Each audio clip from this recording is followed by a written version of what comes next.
I have the distinct pleasure of introducing Sally Fallon Morell, who is the founder of Weston A. Price Foundation. She founded this thing as a result of doing nutritional research to fix her own health problems and her children's. And it was a success story ever since. She founded the Weston A. Price Foundation in order to teach, pass the findings of Dr. Weston A. Price, who, in my opinion, was the original biological dentist, onto her members. There are now 14,000 members worldwide, Weston A. Price Foundation members, and I would strongly encourage each and every one of you to go back and look up your local Weston A. Price Foundation chapter leaders and connect with them. They're looking for you. You want them because their patients make the best patients. I can tell you that from my firsthand experience. So without further ado, Sally Fallon Morell, author of Nourishing Traditions. Thank you. Thank you. Thank you very much. It's really a pleasure and also a great honor to speak to you today. And as Dr. Lau said, I will be talking about the original biological dentist, who was Dr. Weston A. Price. Now, how many of you, let's put it this way, have not heard about him or are not familiar with his work? So, we 100% have heard about him. That's good. And I'm sure that the question of diet comes up in your practices, and the big question is, what is a healthy diet? Are any of you confused about what's a healthy diet? A few heads are nodding. Okay. Is it an Atkins-type diet based largely on meat? Is it a vegetarian or vegan diet about which a number of fantastic claims are made? Or is it one of these dietary schemes, zone, all raw, macrobiotic, food combining, blood type, metabolic typing? I call these diet schemes because they were all made up by men. So just only a certain type of men, Men who have not had to put a meal on the table day after day after day for a hungry, growing family. And honey, I don't care what your blood type is or your metabolic type is, you're going to eat what I'm putting in front of you. So the number one criteria of a healthy diet is that children will actually eat it. Okay? Don't turn their noses up at it. And then we have the official U.S. government diet, which is based on a pyramid. Until recently, it was based on a pyramid with lots and lots of carbohydrates at the base. This was the diet that gave Americans the green light to eat all the carbs they wanted, including refined carbs. It came in 1984, and since that time, obesity rates in this country have doubled. So it's not working, guys. It's not working, and it is not based on science. In fact, we're having hearings right now about the 2015 dietary guidelines, and what are the people saying? This is not based on science. It's just a formulation. It was formulated by the marketing department of the United States Department of Agriculture in order to sell the products of commodity agriculture. It was not formulated on science. Oops, I seem to have missed, so I don't have Dr. Price's picture in here. So we are going to now look at the work of Dr. Weston A. Price, who was a dentist, very busy, successful practice in the 20s, 30s, and 40s in Cleveland, Ohio. And he wrote that wonderful book, Nutrition and Physical Degeneration. Now, Dr. Price was asking this same question: what is a healthy diet? What kind of diet can I recommend to my patients? In his practice, he was seeing mouths full of infection and decay. And even more serious, in his opinion, he was seeing dental deformities. And that's what the talk this morning was about, dental deformities, crowded, crooked teeth. The bones of the jaws and the head and the face are deformed. They're not the way they are supposed to be. And so Dr. Price embarked on a series of investigations that took him to many corners of the globe to study isolated people, because he had heard that isolated so-called primitive people had beautiful teeth, and he wanted to find out if this was true. So he embarked on this series of investigations to answer two questions. First of all, was it true? Could he find groups of people that had excellent dental health? No cavities, no infection, no deformities. And by inference, excellent overall health. And I've already heard this phrase a couple times today. The teeth are a mirror of the rest of the body. And if you find a patient without decay, without deformities, you can be assured that patient is healthy all over. So could he find healthy people with excellent dental health? And the second question was, if he could find these healthy people, what were they eating? He wasn't interested in what unhealthy people were eating. He wanted to know what healthy people were eating. So I'm just going to highlight a few of his visits, starting with the first one in 1931 in the Lenschen Valley in Switzerland. Now, when he came to a tribe or a village, he took an interpreter with him, and the first thing he did when he got their permission is he looked in every single mouth in the village. He meticulously counted cavities and noted the presence of dental deformities. This part of his research was written up and published in peer-reviewed dental journals. It was extremely precise and scientific. Secondly, he took more general notes about the overall health of the population, not particularly precise or scientific, but very interesting. Third, he described the foods that they ate. And fourth, he took samples of these foods home to his laboratory in Cleveland and analyzed them for vitamins and minerals. So that's how Dr. Price worked. Well, here he is in the Swiss village, and once he has permission of the elders, he lines everybody up. And the first thing he does is look in their mouths to count cavities. In this Swiss village, in young and old, less than 1% of tooth decay, 1% of teeth were decayed. He had to look in 3 mouths before he found even one tooth that had evidence of decay. And it was not because they were brushing their teeth. He described the children's teeth as sometimes covered with green slime.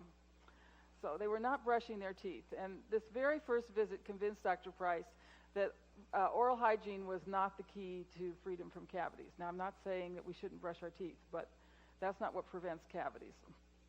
But even more amazing, everybody in the village, everybody had straight teeth. Nobody needed braces. And this is a village of maybe 100, 150 people. You couldn't find a group of 150 people in America where nobody needed braces. The children were very sturdy and strong. It's hard to see in this picture. They're playing in the stream coming off the glaciers, very cold and during weather in which he and his wife had to button up their overcoats. But when you look at the faces of these children, they have a very good development of the middle third of the face, and Dr. Price often talked about that, the cheekbones and the upper jaw. The men in the village were noted for their great strength. They routinely won the athletic contests throughout Switzerland, and the women in the village were noted for their beauty. And talking to health officials, he learned that there had never been a case of tuberculosis in this village, and this was a time when tuberculosis was the #1 health problem in Switzerland, and indeed in the world. So yes, here he'd found a superbly healthy population, excellent dental health. So the next question was, what were they eating? Well, the #1 source of calories was the very food that was accused of causing tuberculosis in the rest of the world, was raw milk. These people kept cattle and goats on the lush pasture beneath the melting glaciers, and their diet was based on dairy foods, raw milk, raw cream, raw cheese, raw butter. Typically the children, athletes drank bowls of raw, pure cream for their athletic contests. So it wasn't carb loading, this was fat loading. And the other food that they ate was rye bread. They were able to grow a species of rye in the short summer months, and they made a very dense sourdough bread with the rye bread. So a typical lunch for the children would be a thick slice of whole grain sourdough rye bread and an equally thick slice of cheese, big 1-inch slice of cheese. So this brings me to a diet that's very popular today, the paleo diet. And the main premise of the paleo diet is that what's causing all our health problems today are the 2 foods that are new to the human species, dairy foods and grains. But here was a perfectly healthy population living on basically dairy foods and grains. But the dairy foods were very different from the dairy foods we encounter in the supermarkets today, and the grains were also very different and prepared with great care. And we'll come back to both of these subjects. They did eat meat, usually about once a week. They killed veal or calf or whatever, or a goat. And when they ate meat, they ate the whole animal. It wasn't just the muscle meats. They ate the fat. They especially ate the organ meats. None of that was wasted. The bones went into the pot to make soup. And they had a few vegetables during the summer months. But this was a diet based on dairy foods and grains. Now, everywhere that Dr. Price went, he was able to compare modernized people of the same race as the primitive people. And in Switzerland, they were building roads all over the country, and as soon as a road came to a village, stores came. And by the way, these people had no road to their village. They had to walk. You had to walk to get into this village. But as soon as the road came, there were stores that appeared, and they were full of what he called the displacing foods of modern commerce.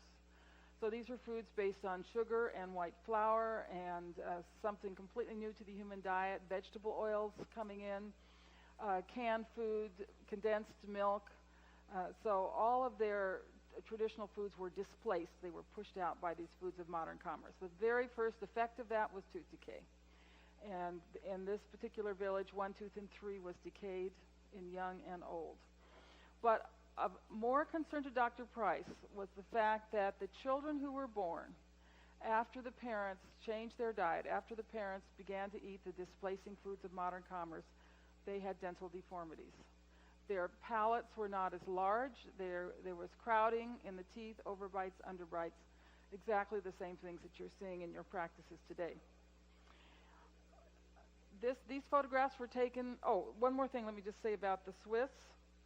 Go back to one of the most fascinating things that he discovered in every culture that he visited was the practice of sacred foods. Every single culture had one or more sacred foods that were considered very important for men and women before conception. There was a 6-month period of special feeding before conception. Then for women when they were pregnant, when they were breastfeeding, and for children while they were growing. They recognized the fact that you need more. You need more nutrition. They didn't have those words, but you needed something extra for the preparation and for the formation of the body. And we know now that once the body is fully formed, you can't go back and reform it. You can't change your height. You might be able to change the bones in the skull a little bit, but you basically cannot change that body once it is formed. And they instinctively knew that you needed something extra for that period. The sacred food among the Swiss villagers was a special type of butter. Imagine that. Butter as a sacred food. We think butter is a, terrible food, right? So it was a sacred special type of butter. It was the butter that came from the cows when they first went to pasture in the spring. This butter was a deep yellow, almost an orange color. And so sacred did they consider that butter that they had a bowl of butter on their altars of this spring butter and a wick in the bowl, and they lit the fire in the butter to honor the life-giving force in this special spring butter that gave them such healthy, well-formed people. These photographs were taken on a remote island off the coast of Scotland in the Outer Hebrides. Again, he found a very healthy, hardy population, no cavities, no tuberculosis. He was very struck by how well everybody got along on this windswept island. So this was, as I said, a windswept, barren island. They had no animals, so they had no meat in their diet, no eggs, no dairy foods. There were no trees on the island, so there were no nuts, no fruit, no vegetables, no broccoli, no kale. How could they possibly be healthy without broccoli and kale? And so what were these people eating? Well, this was a diet based on seafood and not just the skinless fillets of the fish. They ate the heads, the livers, the skin of the fish. They ate shellfish. They did have one green food, which was seaweed, which was highly valued. And they were able to grow oats on the island. So they had porridge and oat cakes, things like that. The sacred food, the food that children got every morning for breakfast to make sure they grew up healthy and strong, was cod's head stuffed with oats and chopped cod's liver. Eat your breakfast, dear. In the hinterlands of Alaska, Dr. Price found a superbly healthy population. Look at the wonderful width in the middle third of the face, beautiful development of the middle third of the face. He described this woman's teeth as literally 2 rows of pearls, very good palate development. The babies were very sturdy and strong. They were curious and alert. And one thing he noticed about primitive cultures is you never heard a baby cry. That's because they were extremely well nourished. A crying baby is a baby that needs something in the diet. He talked to a doctor who'd lived 30 years among the Eskimos, and this doctor told him that among those Eskimos who ate the way their ancestors ate, he had never seen a case of heart disease, cancer, tuberculosis, anything requiring an operation, and women gave birth to their babies with great ease without any pain. And just a word on tuberculosis. Now this, of course, is we believe is caused by a microorganism. The tuberculous bacillus.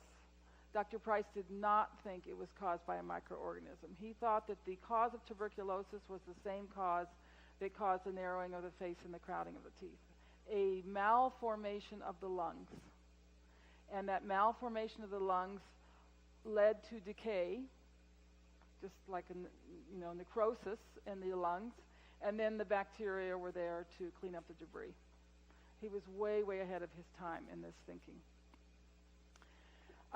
These are primitive Alaskan people. By the way, all these photographs were taken by Dr. Price. Many of them had worn down teeth or even missing teeth because they chewed on leather to make their clothes, encountered a lot of grit and sand, but even these worn down teeth were not decayed. And of course you could see the beautiful jaw development. Again, he was able, he did this research at the perfect time because he was able to compare primitive and modernized peoples, and the first effect of the white man's food was debilitating tooth decay, very painful. You see, the foods got there long before the dentists do. And this is always the point in my talks where I give thanks to dentists. Really, it's so important to have dentists when otherwise we'd all be in the same boat. We'd all be plagued with terrible pain of tooth decay, myself included. And then the next generation, the altered facial structure, the narrowing of the dental arch, the crowding, and the crooked teeth, the overbites, the underbites, and they suffered greatly from modern diseases, especially tuberculosis, and childbirth became very dangerous and life-threatening, very painful. So what were these healthy Eskimos eating? This is a very interesting diet. We're in the frozen north, very few plant foods in this diet. It is a diet extremely high in fat. They're holding in this leather bag seal oil, which was used for cooking, for dipping, like a dressing.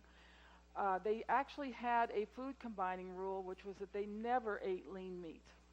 And we find this rule all over the world, in Australia, in North America. They hunted animals when they were fattest. A lean animal was considered rubbish, and it was thrown away. When they killed an animal, the first thing they did was eat the brain, the tongue, the liver, and the marrow, the organs highest in fat. The lean meat was cut up, smoked, and dried. All the fat was saved and rendered, and when they went to eat the meat, they spread it with the fat. They never ate lean meat, and that's a very important rule, and we'll come back. Science has shown us why this is a very good rule. They also, of course, ate lots of fish. And the way of preparing fish, many times, was to dig a hole in the ground and throw the fish in and cover it with dirt and grass and let the fish get semi-rotten, fermented, the consistency of ice cream, and that's how they ate their fish. And this was how they got their calcium, from all the softened bones of the fermented fish. The sacred food among the Eskimos was salmon roe. Here it is drying in the sun. And when he asked them why they went to such trouble to preserve this salmon roe, he said, we need these fish eggs so we can have healthy babies. So this was their sacred food. These are Seminole Indians in Florida. Look at the beautiful facial structure. These people look like princes and princesses. They look noble. And we've heard a lot of talk about genetics today. I'm going to say something kind of shocking maybe. This is the genetics of everybody. This is the way we're all supposed to look. The genetics of everyone is to have well-developed middle third of the face and plenty of room in the jaws for straight teeth. Whether or not that manifests is a question of nutrition, a question of diet. If we look at our beautiful Indian princess here and compare her to someone of her same tribe, this is one generation later, born to parents who were eating processed foods, white man's foods. So this is the same genetics, but a different diet, different building materials, and it happens in one generation. So this is epigenetics. This is the way our genetics are affected by our diet. This is not a change in the genes. This is a change in the expression of the genes. And we like to say the teeth tell the tale. You know, a lot of people say to me, well, why bother? If I can just get my kids' teeth straightened, I might as well just let them eat whatever they want. Right? However, the teeth are a sign of everything else in the body, as we know. If the teeth are straight, it means there's plenty of room in the head for the major organs of the head, the pituitary, the pineal, and the hypothalamus. The hypothalamus is the master gland of the body, and it is the seat of impulse control. And when we think of primitive people, we think of people who are stoic, had good impulse control. They could withstand heat and cold and privation, and at the same time, they didn't actually smile very much either. They had a lot of impulse control. The other thing I should have written here is also when you have straight teeth, of course, you have very capacious sinus cavities, and all of those spaces in the head are large the way they're supposed to be. When the teeth are straight, it's a sign that you're going to have good skeletal development, good musculature, good posture. It goes along with keen eyesight and hearing. First things that go when a culture becomes primitive are the teeth get crooked and the eyesight goes, and everybody needs glasses. Optimal function of all the organs, the heart, the pancreas, all of the organs we know are going to be well formed because the teeth have been well formed. And then we also have the biochemistry of our minds and our emotions. This biochemistry requires nourishment just like every other portion of the body, and these people were uniformly optimistic, happy, learn easily. And finally, when the teeth are straight and the jaws are well developed, the pelvic opening will be round, and that is the ideal shape for childbirth, and that's why childbirth was easy and painless for these people. Once the pelvic opening becomes narrow or oval, that's when childbirth is very difficult. So when the teeth are crowded and crooked, it means we're going to have compromised space in the organs in the head for all the master glands in the head, including the hypothalamus. And if you could think of one phrase that characterizes our young people today, it's lack of impulse control. They can't sit still. They can't learn. And they can't control themselves. And to such an extent that we're seeing these terrible mass murder suicides, and this is lack of impulse control. Also poor development, poor posture, poor musculature, easily injured, poor eyesight and hearing, compromised function of all the organs, and then what we're seeing most today is all of the mental problems, the learning problems. This is an epidemic among our children. Today it's estimated that 1 in 2 children has some kind of developmental delay. And we're seeing 1 in about 60 who is autistic. I mean, this is a national tragedy. And finally, the pelvic opening is more narrow, and that makes childbirth very difficult. Very interesting. You know, we have 32 teeth and 32 bones in the spine. And these all start in the same place in the embryo with a division of one cell into 32, and then all 32 of those divide, and one set goes to form the teeth buds, and the other set goes to form the spine. So you can see that this good structural development in the face almost always goes along with just, you know, very attractive physical development of the whole body. The vertebrae formation begins about week 4, and then the baby teeth formation, so the little buds move into the head for the baby teeth formation, and then the permanent teeth are formed at week 20. You know, by the time that child is born, those teeth are all formed and placed in the jaw. And this is why preconceptual and pregnancy nutrition is so important. Dr. Price went to the South Seas and made a point of going to islands that had very little commerce with the West. So this is my favorite page from the whole book. Look at that. Look at the development of these jaws. It's just absolutely amazing. And these young people look happy, don't they? They're teenagers. They don't look like our teenagers, do they? This is what Dr. Price used the phrase splendid physical development. He was just in awe of how beautiful these people were. And he said, I come as a missionary from the primitive people to the people of the civilized world. He believed that they had far more to teach us than we had to teach them. And what they have to teach us is essential, it's vital for our survival. And we are actually at the 11th hour of our survival. So we need to go back and learn what Dr. Price learned from these people. These are some women from the island. Again, beautiful development. This beautiful lady is 90 years old. When you have that good bone structure, you age very gracefully. You don't need facelifts. And the elders played an extremely important role in these cultures. A lot of people say, oh, well, Dr. Price found all these beautiful people, but they died young. And that is not true. There were many elders in these cultures that he went to. There was a lot of trauma. It was a dangerous life. So people were carried off by accidents and things.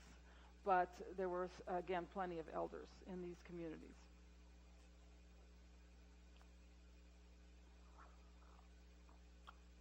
Well, what are they eating in the South Seas? Now here we're in the tropics, lots of plant foods, lots of fruits and vegetables, especially a fruit called the coconut. Coconut's actually a fruit, it's not a nut. And of course we know that the coconut is very oily with lots of saturated fat, terrible saturated fat. Nevertheless, the diet was based on animal foods, especially foods from the sea. Here's holding a crab, an octopus. Again, they'll eat the whole animal. They'll eat all the organ meats. The shell of this animal, of the crab, will be ground up and put in the food for calcium. They also had pigs on the island, and these were considered a sacred food. They were cooked in underground ovens, and there was nobody there to tell them the fat was bad, so they ate the fat. And all the organ meats, of course, of the pig. They had a sacred food, which was shark liver oil. It was very dangerous to hunt sharks. They didn't need to hunt sharks. They had plenty of food. But they knew they needed those shark livers for optimal development, and these livers were actually removed from the shark. They were put in the shark's stomach. They were hung in the trees and allowed to ferment, and each stomach filled up with about a liter of oil from the liver. And this was considered extremely important for having healthy babies. And this young man is having a snack, which he did not get from a vending machine. He's eating a delicious, fatty sea worm. Again, the same pattern. As soon as they became modernized, they suffered from tremendous tooth decay.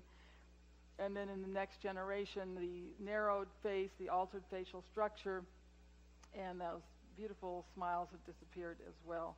These look like our young people today. Our young people today are not happy, by and large. And they have a look on their faces as if they've been cheated somehow. They might not be able to put that in words, but they have been cheated. Our young people have been cheated of their birthright of physical perfection. That is the birthright of every child born on this planet. But we sort of think that's something that is just up to the genes or up to God. When things go wrong, I say we blame things on 3 Gs, germs, genes, and God. But what we have to learn is that physical perfection in the next generation, that is our responsibility. And providing our children with the right diet so they can have this birthright is our job. It's not anybody else's job. So this photograph perfectly illustrates normal facial development versus what I would call modern facial development. This is normal. Obviously very strong bones in the head, very strong bones in the middle third of the face, broad palate, plenty of room for all the teeth. This is what we mostly see today.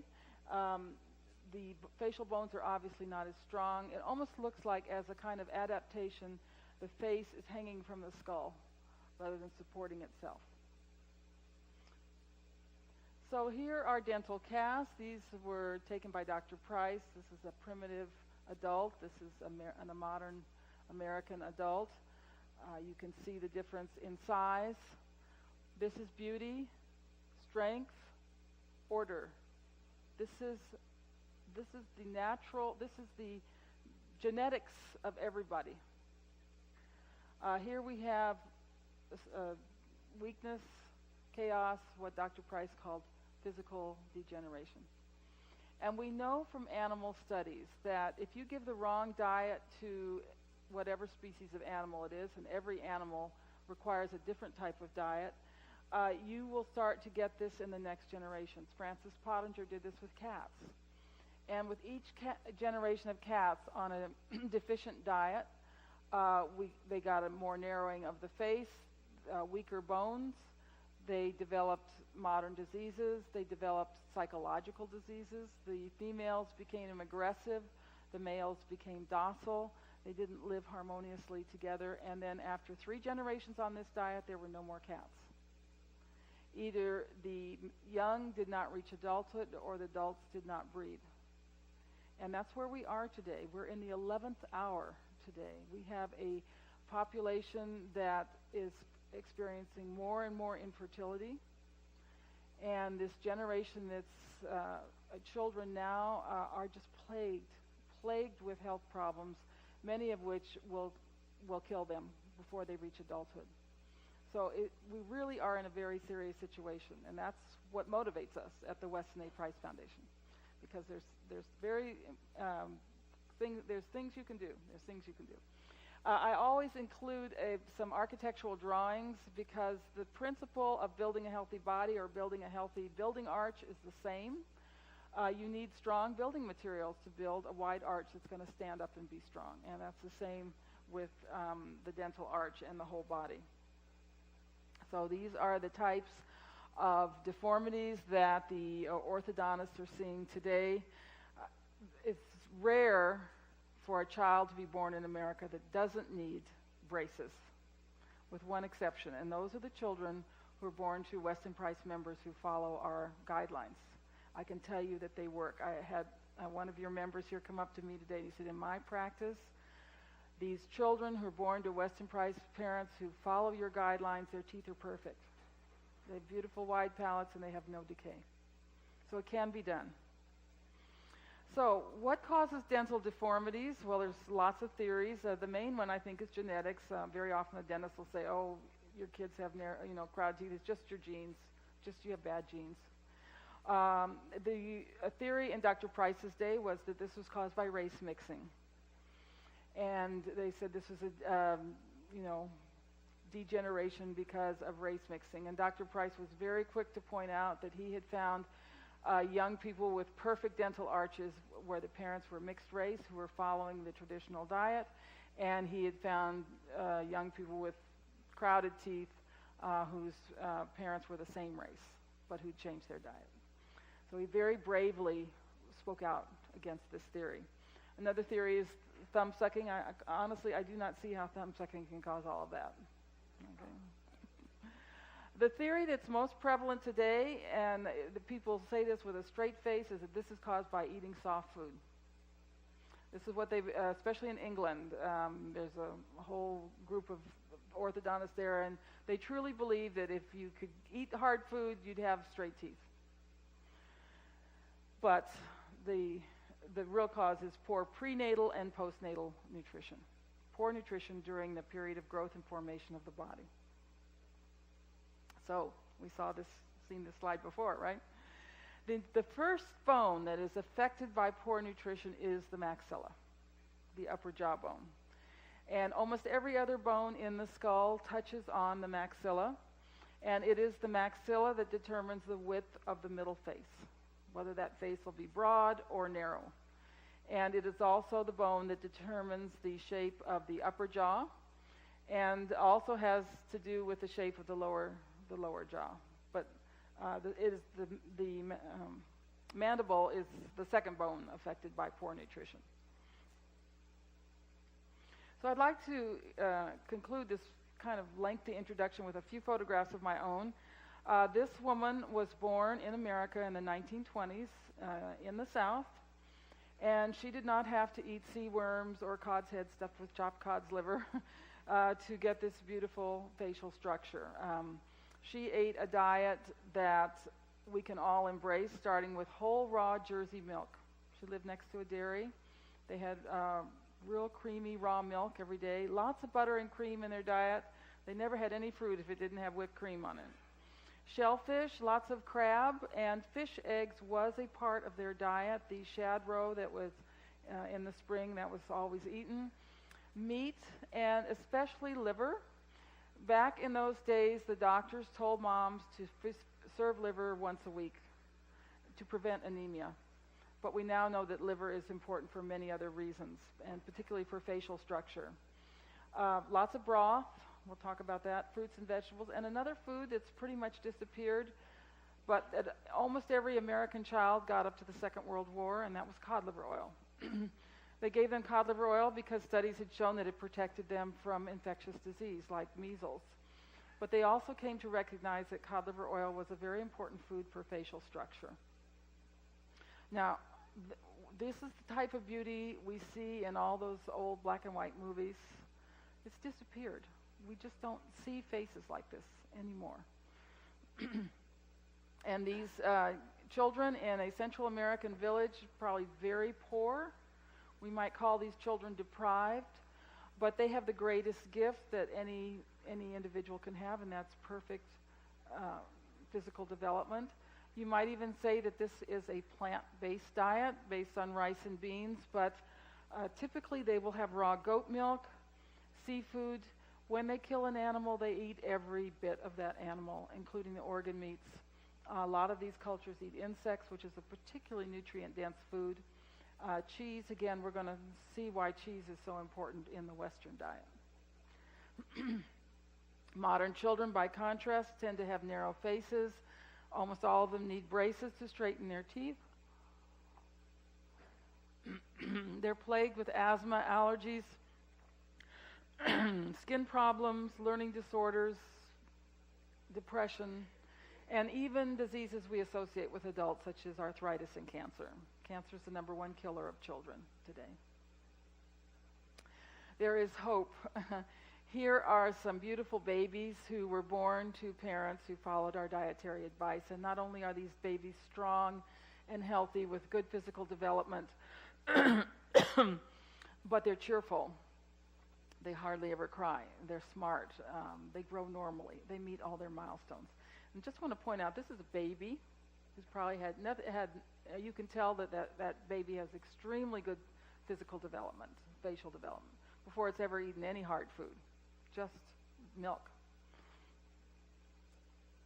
Okay, so by now you might be completely confused because I said I was going to tell you what a healthy diet was. But all of these diets were different.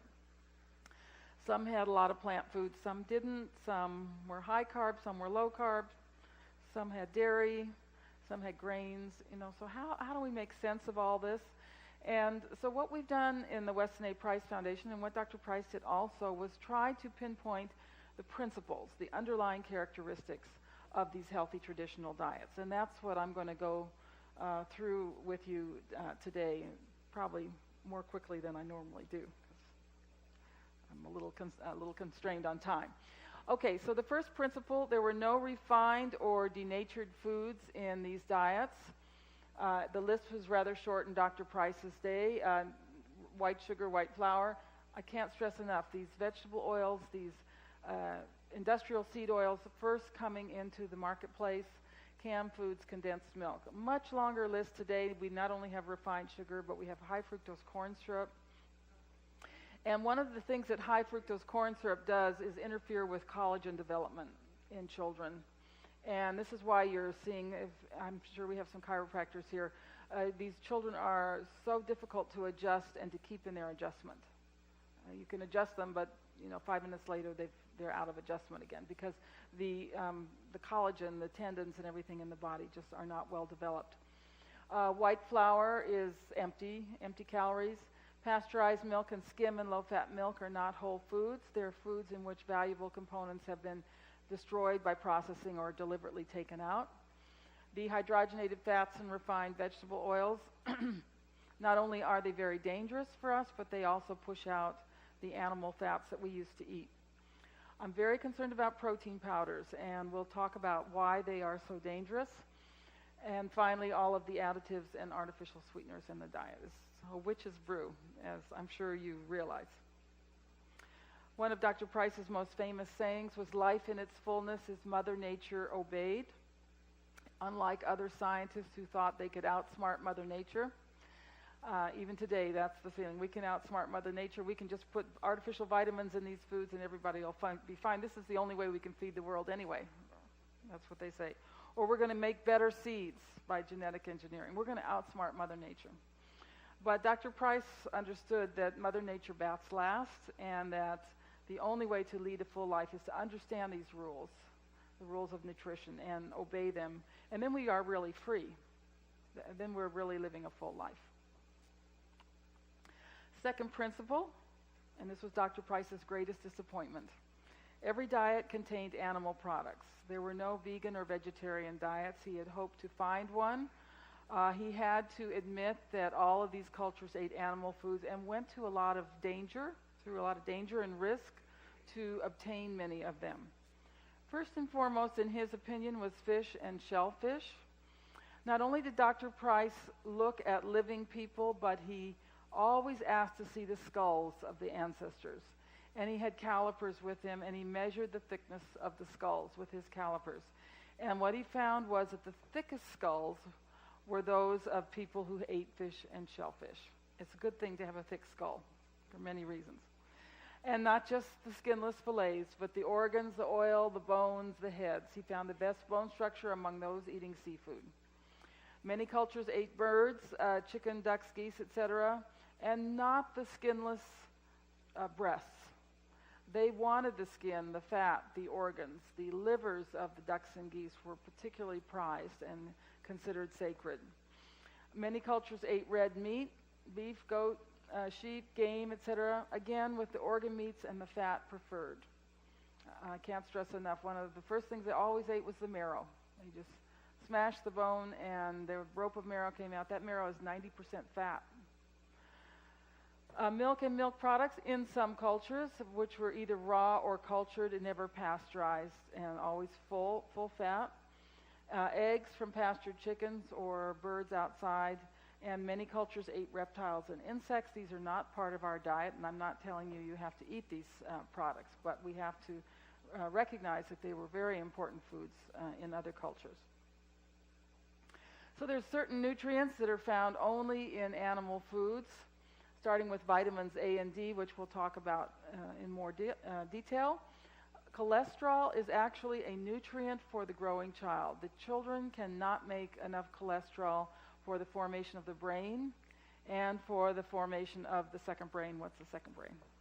The gut. How many of you are seeing gut problems, digestive problems in your patients? Pretty much everybody. Yeah, and part of this is because these guts have not been properly formed during development. And that formation requires a lot of cholesterol. The cells lining the gut are very rich in cholesterol to work properly.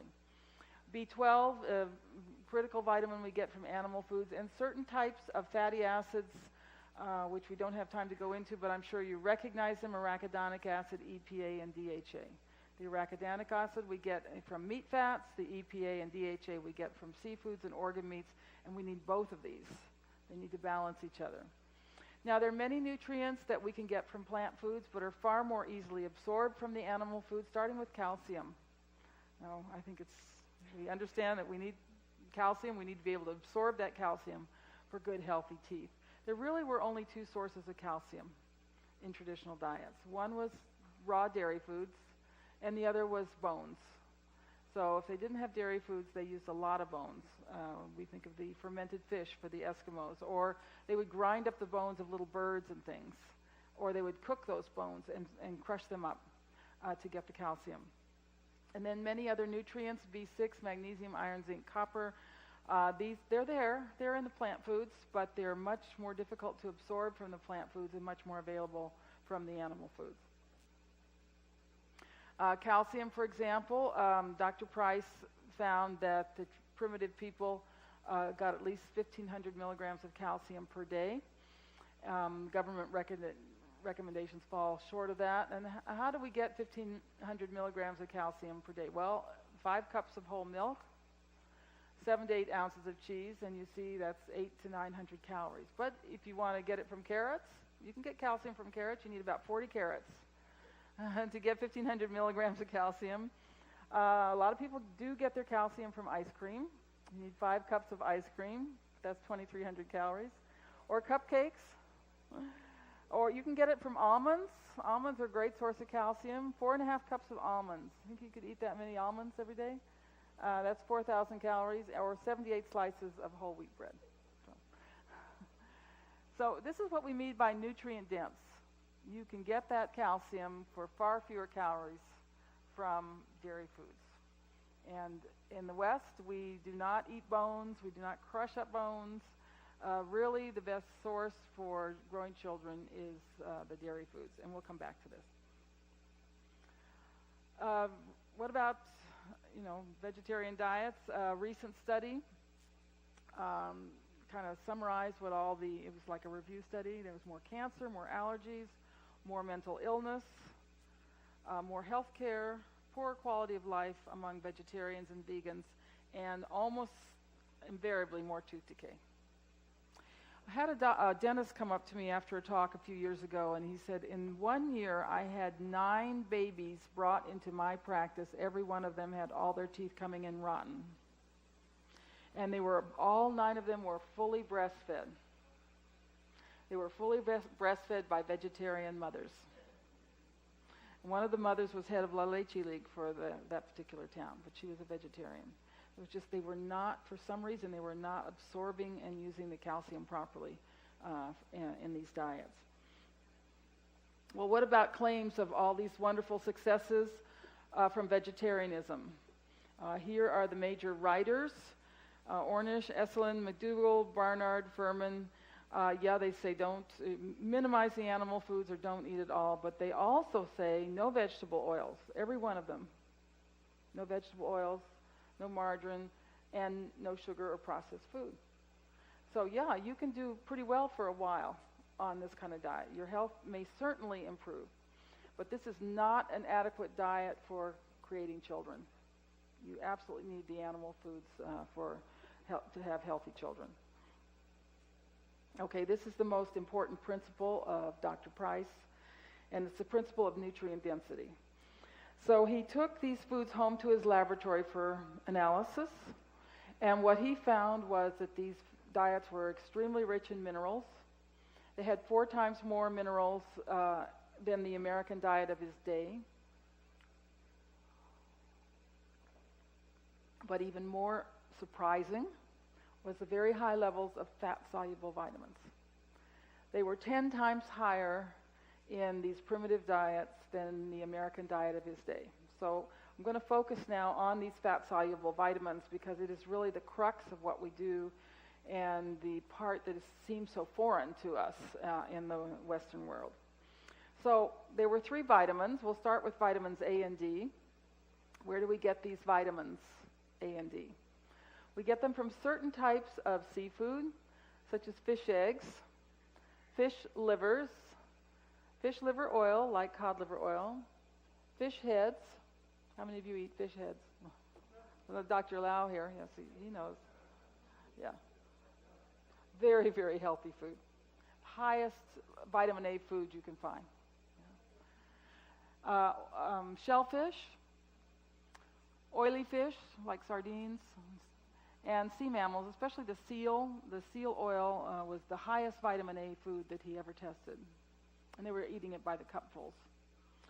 And then for our land animals, insects, well, we can cross that one off. We don't eat insects, right? Butter and cream, egg yolks, liver, organ meats, and animal fats, if these animals are outside eating green grass in the sunlight. If they're eating green grass, they'll be a source of vitamin A. If they're in the sunlight, they'll be a source of vitamin D. My take-home message, if you don't remember anything else I say today, is that a healthy diet needs to contain these foods as much as possible, every day and as much as possible. And what do you notice about this list of foods? These are the very high-fat, high-cholesterol foods that we have demonized, that our government tells us not to eat, and that our young women and our pregnant women are especially avoiding, that we don't give to our babies. You know what the first food for babies are in this country? Squash and applesauce. There's no food value for them in squash and applesauce. What we recommend, what traditional cultures did, every culture in the world gave liver as the first weaning food, and that's what we recommend, pureed liver, and then egg yolks, two of the most nutrient-dense foods on the planet. Yeah, so don't eat butter and cream. I mean, all that saturated fat's going to give you a heart attack, and egg yolks are too high in cholesterol. Whatever you do, don't eat liver. You'll poison yourself with vitamin A, right? And don't eat organ meats, and whatever you do, don't eat the fat on the meat. So lean meat, skinless chicken breasts, etc. And the latest victim of this demonization is seafood, which we're told is going to poison us with mercury. Well, we've always had mercury in the sea, and there's always been mercury in seafood. In a healthy diet, you can handle the mercury in seafood. And there's a number of things, I'll mention one of them later on, that protect us against mercury. So Dr. Price called these vitamins activators. We use this phrase, fat-soluble activators, because they're needed for rendering the minerals in the food available to the human system. He said, it is possible to starve for minerals that are abundant in the foods eaten because they cannot be utilized without an adequate quantity of the fat-soluble activators.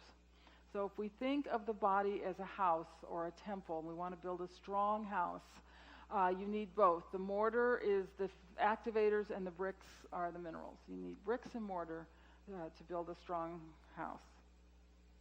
And there are so many misconceptions, many of them deliberate misconceptions about these activators. And the first myth is that you can get vitamin A from plant foods. I don't know how many books I have on my shelf. I call it the corner of infamy. All these books that say eat green vegetables and orange fruits to get your vitamin A. There's no vitamin A in plant foods. What's in the plant foods are the precursors, the carotenes, like beta-carotene. And some humans can break down beta-carotene into the true vitamin A. Animals do this. It takes place in the intestine. But it is very difficult for many humans to do this. In fact, a recent study found that almost half of all women, European women, lack the enzyme for making vitamin A from carotenes. They can't do it at all. And even if you can convert carotenes into vitamin A, you first of all need fats in the diet. If you just eat a carrot, you're not going to make any vitamin A from that carrot. If you make a salad and put dressing on it, or if you put butter on your carrots or cream in your carrot soup, then you can convert some of those carotenes into vitamin A, because this conversion takes place in the presence of bile, and we don't secrete bile unless we eat fats. So that's why these foods taste so good. That's why it tastes so much, vegetables taste so much better with butter on them. Or soup tastes so much better with cream in it. There's actually a real reason for that. The universe does actually design things so that the things that taste really good are the things that are good for us.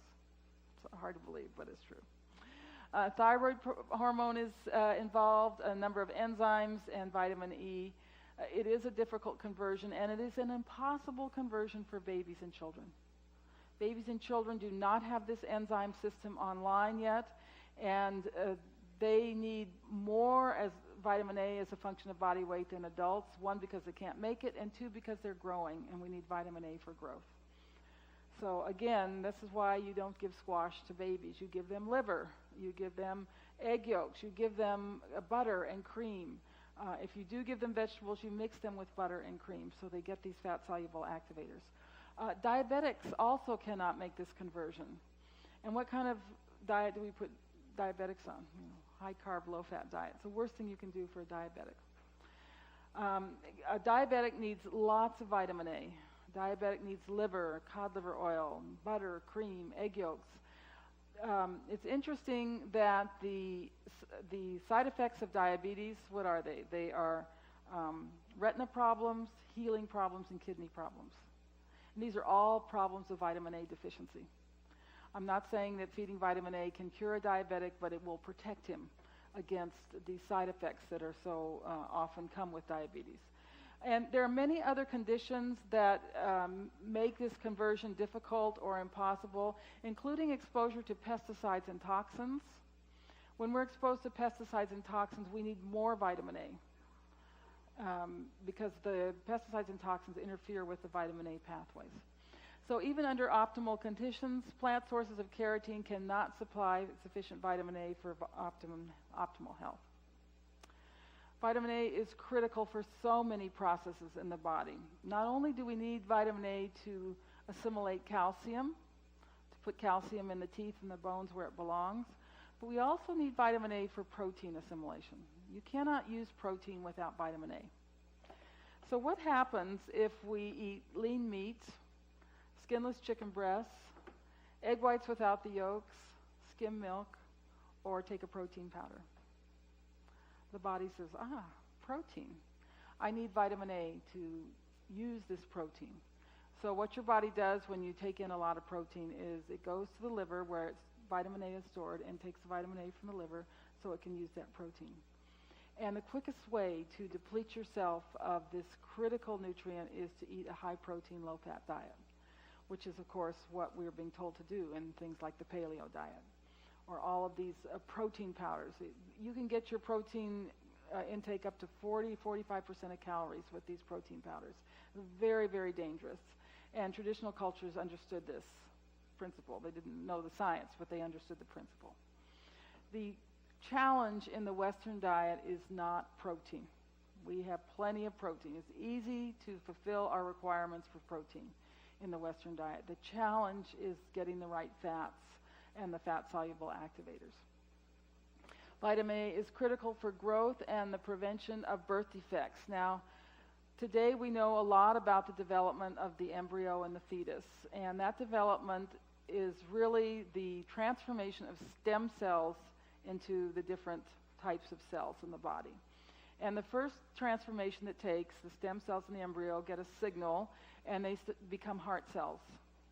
And then there's signals to come bone cells and liver cells and so forth. And so that's how the body is formed, by these signals that go to the stem cells to tell them what to become. What gives that signal? It's vitamin A. Vitamin A is the concert master for fetal development, and I would say those of you doing the jaw correction, depending on those stem cells, to come in and change the shape of the teeth and everything, you can't do it without vitamin A. Vitamin A is critical for the stem cells to know what to do. Now, when a woman gets pregnant, the formation of that heart has begun before she even knows she's pregnant. And if she doesn't have adequate vitamin A, either the heart will have a defect or it won't form at all and she'll have a miscarriage. So this shows us the wisdom of these people who understood they had to build up with vitamin A-rich foods before conception.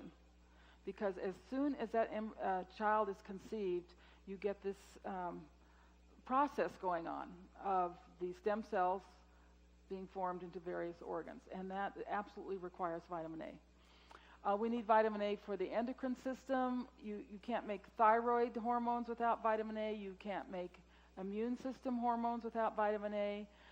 Stress and sex hormones require vitamin A, and vitamin A is critical for healthy eyes, skin, and bones.